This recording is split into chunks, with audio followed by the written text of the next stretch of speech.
大家好，我是 Jenny， 欢迎来到沉思者 J。 想象一下这样的人生，你用一个理论改写了整个语言学领域，你的研究被引用次数超越马克思和圣经，同时你又是美国政府最害怕的知识分子。他今年96岁，依然在为真理战斗。他就是诺姆·乔姆斯基。1928年12月7日，乔姆斯基出生在费城一个犹太家庭，父亲是逃离俄国的希伯来学者，母亲是充满行动力的活动家。这个家庭给了他2样礼物，一是对知识的无尽渴望，二是对不公义的深刻敏感。10岁那年，小乔姆斯基为学校报纸写了第一篇文章，主题是西班牙内战后法西斯主义的崛起。10岁啊，大多数孩子还在玩泥巴，他已经在思考人类的命运。他就读的小学很特别，那是一所实验学校，鼓励学生自主探索，强调合作而非竞争。这段经历深深影响了他。后来他说那是人生最重要的时光，因为那里教会他真正的学习，不是为了打败别人，而是为了理解世界。12岁进入公立高中，他非常不适应，到处都是竞争，到处都是比较，这让他感到荒谬。为何要比别人强才算成功？为何不能单纯做最好的自己？这个疑问一直跟着他，后来成为他批判教育制度的基础。16岁进入宾州大学，一开始他觉得无聊透顶，课程枯燥，老师保守，他甚至想退学去以色列的集体农场。人生的转折就在这时出现，他遇到了语言学家哈里斯，一位既是数学语言学家又是政治激进分子的人。哈里斯看出这个年轻人的天赋，引导他进入语言学的世界，同时也分享了左翼政治思想。这个相遇改变了一切。乔姆斯基开始疯狂阅读语言学、哲学、数学、逻辑。他跟随哲学家古德曼学习，研究形式系统和科学哲学。在哈佛当研究员时，他写出了划时代的著作《语言理论的逻辑结构》。1955年，他加入麻省理工学院，从此开启了传奇生涯。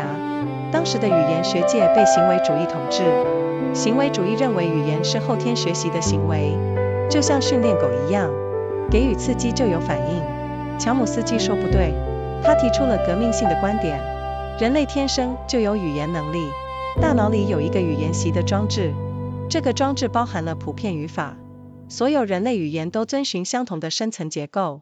想想看这有多惊人，全世界有7000多种语言，表面上千差万别，中文说我爱你，英文说 I love you， 你基本説愛してる。但乔姆斯基说这些都只是表面结构，底层有一个共同的深层语法，这个语法刻在我们的基因里。他举了一个著名的例子：无色的绿色想法，愤怒的睡着。这句话在语法上完全正确，但在意义上毫无道理。这证明了什么？证明语法知识独立于意义，是大脑的一种内建功能。更惊人的是，孩子学语言的方式。3岁的孩子没人教他语法规则，但他能说出从未听过的句子，而且这些句子都符合语法。这怎么可能？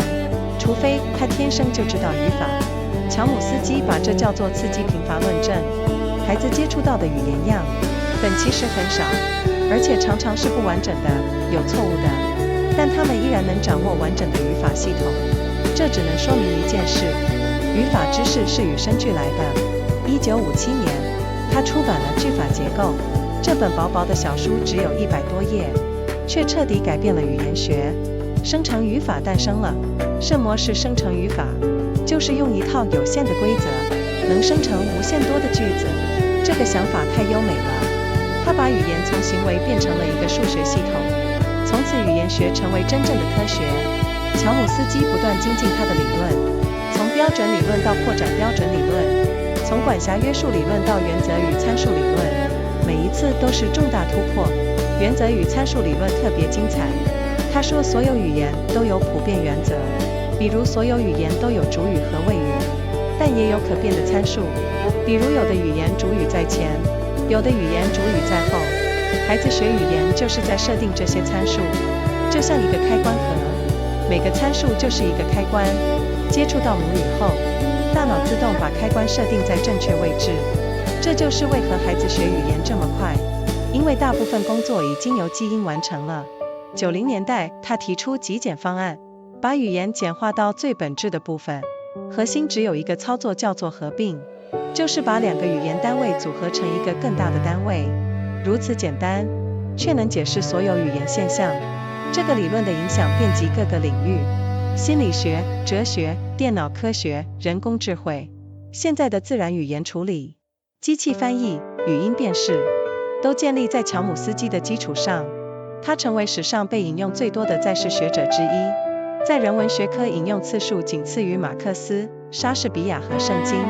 想想看，这有多了不起！一个还活着的人，影响力比得上人类历史上最伟大的思想家。但乔姆斯基的故事才刚开始，他的另一面更加惊人。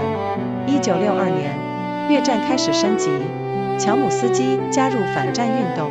他在教堂、在家庭聚会上演讲，讲述美国在越南犯下的罪行。1967年，他写了《知识分子的责任》，这篇文章让他一夜成名，不是作为语言学家，而是作为异议分子。他说，知识分子有特殊的责任，因为我们有特权接触到资讯，有能力分析和理解。如果我们不说出真相，谁来说？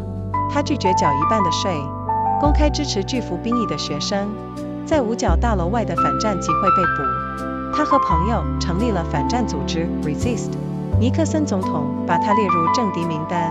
那些年，他一边在麻省理工作研究，一边到处演讲反对战争。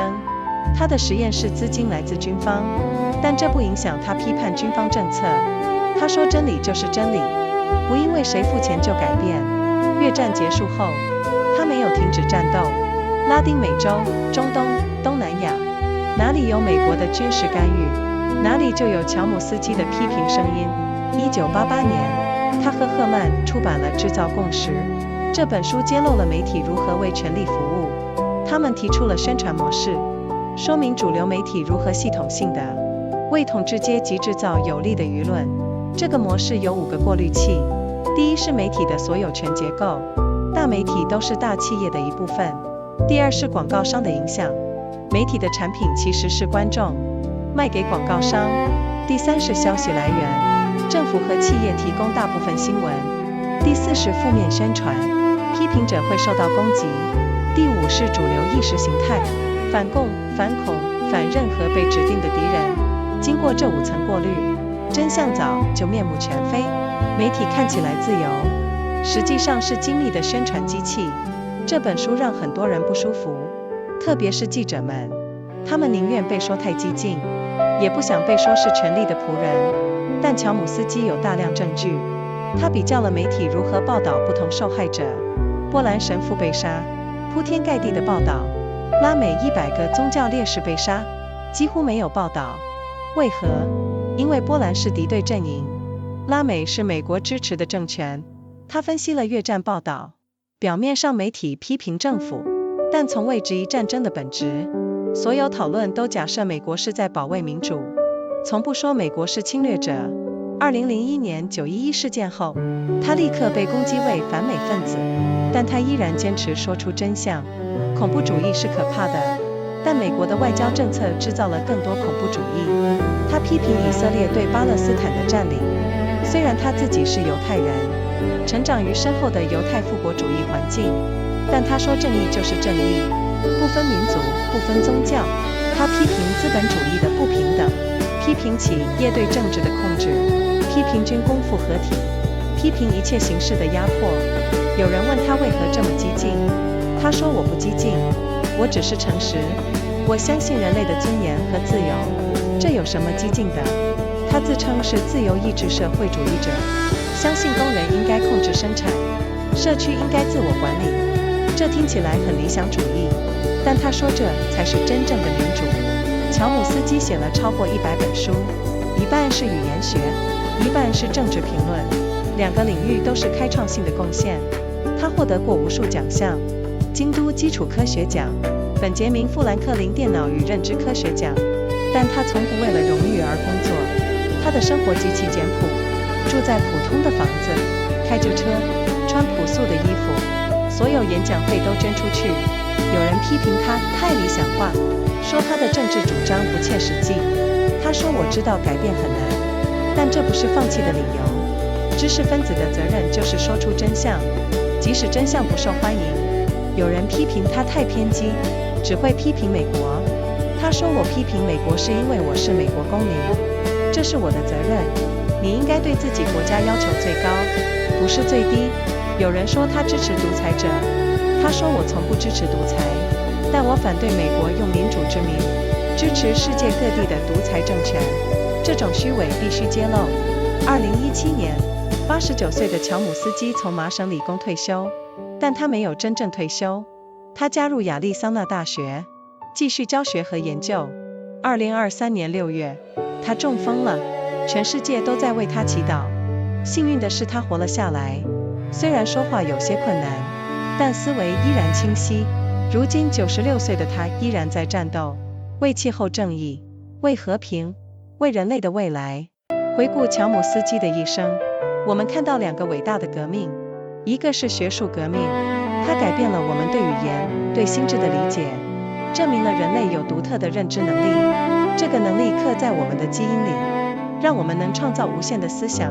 另一个是道德革命，它告诉我们知识不能脱离良知，理性不能背离正义。作为知识分子，我们有责任说出真相，即使这让我们不受欢迎，即使这让我们成为异议分子。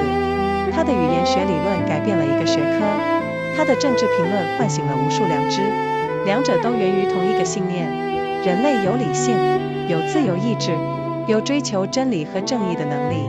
乔姆斯基常说一句话：如果我们不为自由而战，自由就会消失；如果我们不为真理说话，谎言就会统治世界。他用一生实践这句话，在学术上追求真理，在政治上捍卫正义，从不妥协，从不放弃。今天当我们使用手机的语音辨识，当我们享受机器翻译的便利，当我们惊叹于人工智慧的进步，我们应该记得乔姆斯基的贡献，是他奠定了这一切的理论基础。当我们看到媒体的偏见，当我们质疑政府的说辞，当我们为弱者发声，我们也应该记得乔姆斯基的提醒：真相不会自己浮现，需要有人勇敢地说出来。他告诉我们，最大的力量不是武器，不是金钱，而是真理和良知。他告诉我们，知识分子的责任不是为权力服务，而是为人民说话。他告诉我们，改变世界很难，但放弃更可怕。96岁的语言学巨擘依然在为真理战斗。这就是诺姆·乔姆斯基，现代语言学之父，美国最勇敢的异议者，人类良知的守护者。他的一生证明了，真正的知识分子既要有锐利的头脑，更要有勇敢的心灵。向乔姆斯基致敬，向所有为真理而战的人致敬。我们下次见喽。Hello everyone, I'm Jenny. Welcome to Thinker J. Imagine a life like this. You revolutionize an entire academic field with one theory. Your work is cited more than Marx and the Bible combined. At the same time, you become the intellectual most feared by the government. You are now 96 years old, still fighting for truth. This is Noam Chomsky. December 7, 1928. Chomsky was born in Philadelphia to a Jewish family. His father was a Hebrew scholar who fled Russia. His mother was an activist full of energy and conviction. This family gave him two precious gifts. One was an endless thirst for knowledge. The other was a deep sensitivity to injustice. At age 10, young Chomsky wrote his first article for the school newspaper. The topic was the rise of fascism after the Spanish Civil War. 10 years old. Most kids were still playing in the mud. He was already thinking about the fate of humanity. He attended a very special elementary school. It was an experimental school. Students were encouraged to explore independently. It emphasized cooperation rather than competition. This experience profoundly shaped him.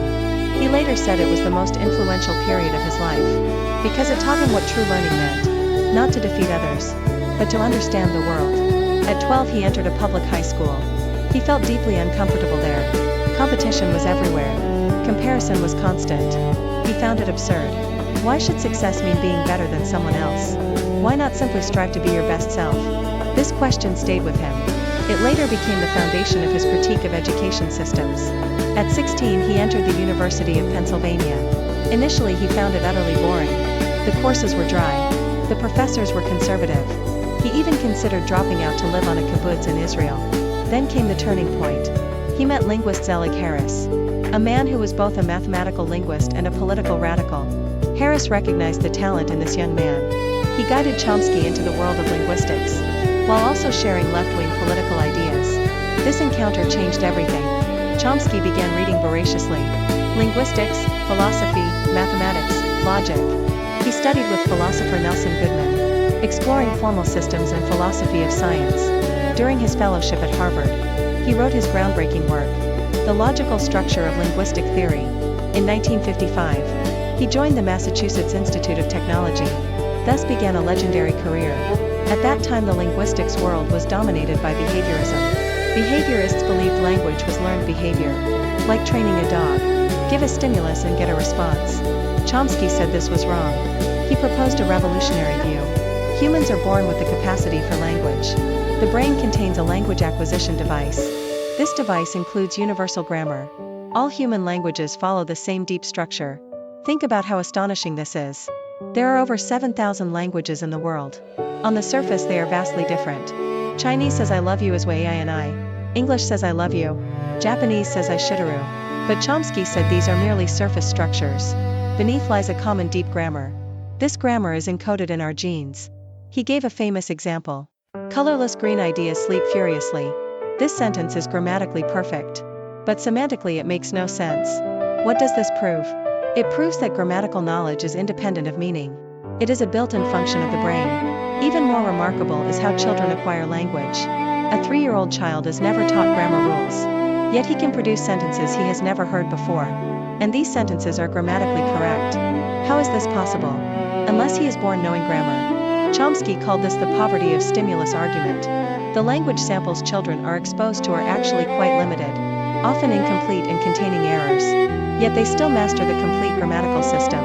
This can only mean one thing. Grammatical knowledge is innate. In 1957, he published Syntactic Structures. This slim book was just over 100 pages. Yet it completely transformed linguistics. Generative grammar was born. What is generative grammar? It uses a finite set of rules to generate an infinite number of sentences. This idea was beautiful. It transformed language from behavior into a mathematical system. From that point, linguistics became a true science. Chomsky continuously refined his theory. From the standard theory to the extended standard theory. From government and binding to principles and parameters. Each iteration was a major breakthrough. The principles and parameters theory was particularly brilliant. It said all languages have universal principles.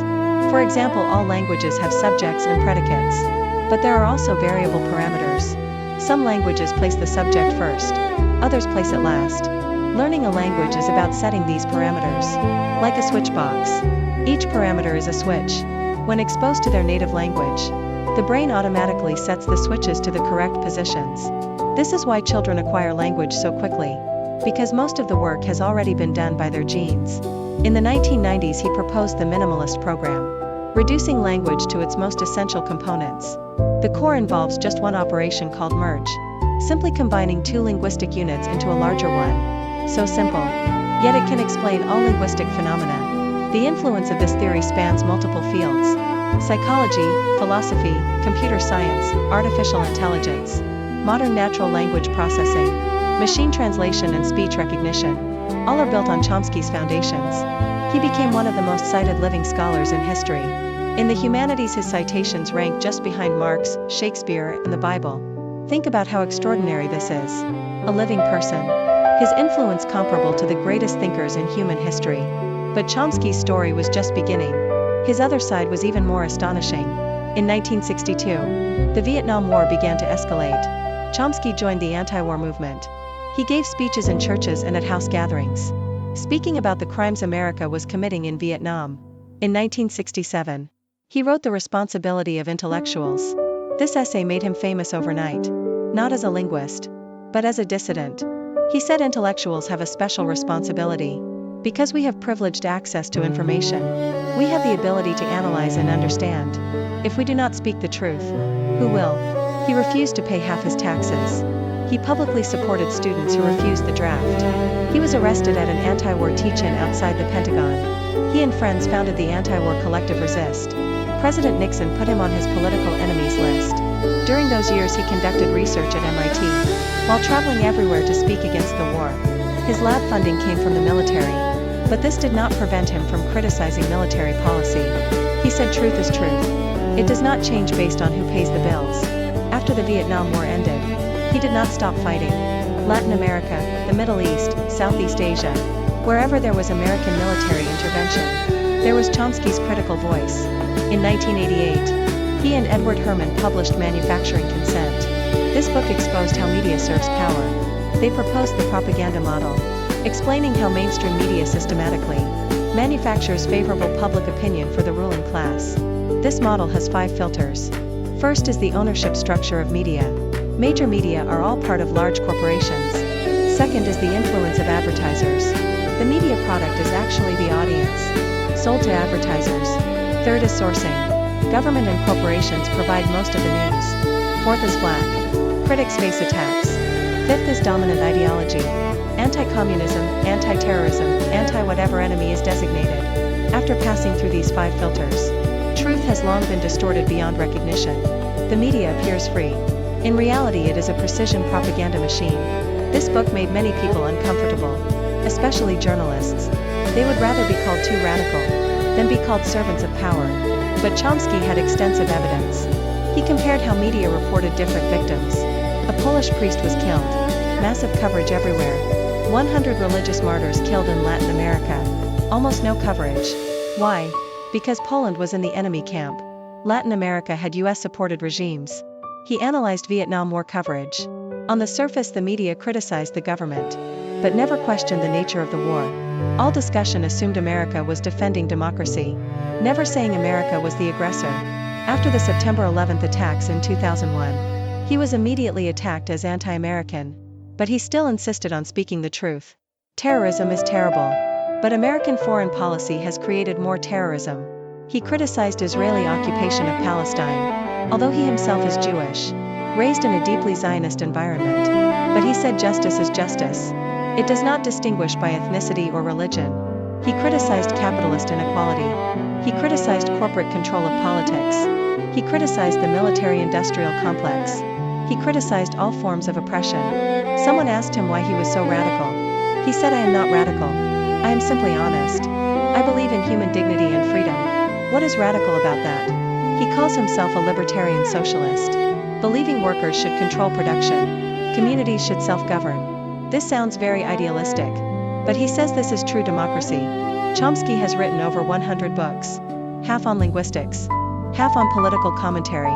Both fields represent groundbreaking contributions.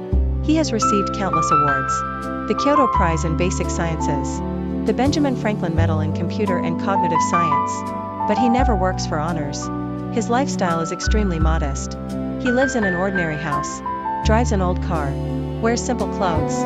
All his speaking fees are donated. Some criticize him as too idealistic, saying his political proposals are impractical. He says, "I know change is difficult, but that is not a reason to give up."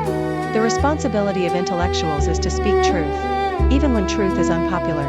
Some criticize him as too extreme, only criticizing America. He says, "I criticize America because I am an American citizen. This is my responsibility. You should hold your own country to the highest standards, not the lowest." Some say he supports dictators. He says, "I never support dictatorship, but I oppose America using the name of democracy to support dictatorial regimes around the world." This hypocrisy must be exposed. In 2017, at 89, Chomsky retired from MIT, but he did not truly retire. He joined the University of Arizona, continuing to teach and research. In June 2023, he suffered a stroke. The whole world prayed for him. Fortunately, he survived. Although speaking became somewhat difficult, his mind remained sharp. Now at 96, he continues to fight for climate justice, for peace, for humanity's future. Looking back at Chomsky's life, we see 2 great revolutions. One is an academic revolution. He changed our understanding of language and mind. He proved that humans have unique cognitive abilities. These abilities are encoded in our genes, allowing us to create infinite thoughts. The other is a moral revolution. He tells us knowledge cannot be separated from conscience. Reason cannot betray justice. As intellectuals, we have a responsibility to speak truth, even if this makes us unpopular, even if this makes us dissidents. His linguistic theory transformed a discipline. His political commentary awakened countless consciences. Both stem from the same belief. Humans have reason, have free will, have the capacity to pursue truth and justice. Chomsky often says one thing: if we do not fight for freedom, freedom will disappear. If we do not speak for truth, lies will rule the world. He has spent his life practicing this belief, pursuing truth in academia, defending justice in politics, never compromising, never giving up. Today, when we use voice recognition on our phones, when we enjoy the convenience of machine translation, when we marvel at the progress of artificial intelligence, we should remember Chomsky's contribution. He laid the theoretical foundation for all of this. When we see media bias, when we question government narratives, when we speak for the powerless, we should also remember Chomsky's reminder. Truth does not emerge on its own. It requires someone brave enough to speak it. He tells us, the greatest power is not weapons, not money, but truth and conscience. He tells us, the responsibility of intellectuals is not to serve power, but to speak for the people. He tells us, changing the world is difficult, but giving up is far worse.